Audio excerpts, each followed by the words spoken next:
have the Jose B. Lingad Hospital already. Operational na po siya. May capacity po siya ng 3,000.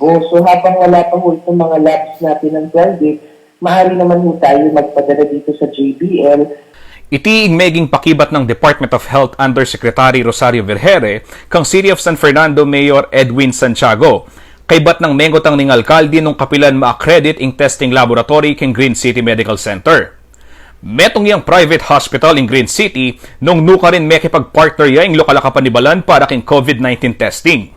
Agpangpahang Vergere, kasalungsungang at king stage 3 ing accreditation at atin mong kailangang samasan king biosafety measures ning ospital. Kaya rin nakanuniti, malya rin ng dinan proficiency test ring medical personnel na tumao king laboratorio. Apin ka yung stage 4 ini biomanikwang accreditation. Pakisabi ng Santiago, sa mala na ning national government ing pamami accreditation king Green City, bang makapagumpisa na kanukin pa mag-test ing syudad.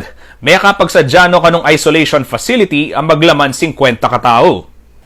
I hope that yung final yung trial po namin ay ma-aproban na.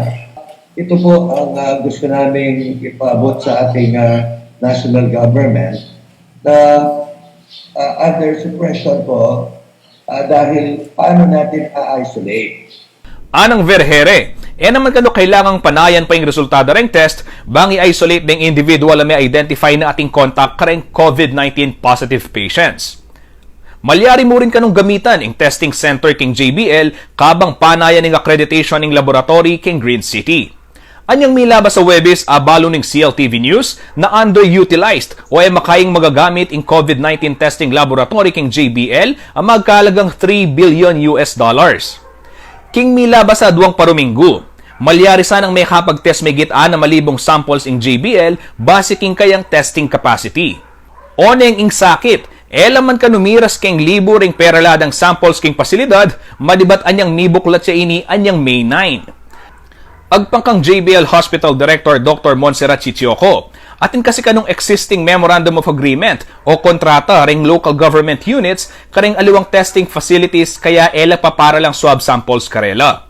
Ing San Fernando kanu, bitas ang papepadalang swab samples king JBL base king pasyag ning City Information Office. Pero makanyan man, atino kanong peralaking Regional Epidemiology Surveillance Unit 3 ning DOH at kasalungsungang panayan ning resultada ring 7 samples. Pekasabihan na naman kanun ng city government ing JBL, Long Center, Chinese General Hospital at Research Institute for Tropical Medicine. Justin Dizon, CLTV News.